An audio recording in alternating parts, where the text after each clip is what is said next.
கட்சி கூட்டத்தில் சீமானை நேரில் சந்தித்த காளியம்மாள் வீடியோ இணையத்தில் வைரலாகி வருகிறது.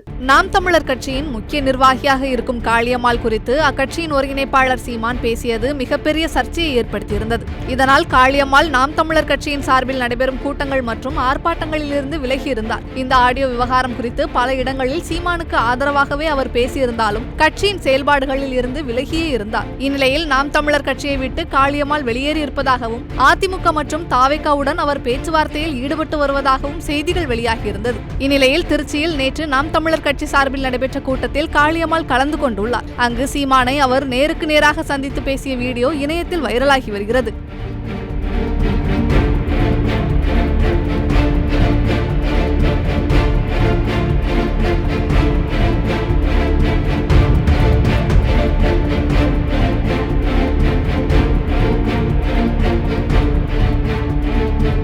செய்திகளை உள்ளது உள்ளபடி தெரிந்து கொள்ள ரெஃப்ளெக்ட் நியூஸை சப்ஸ்கிரைப் பண்ணுங்க.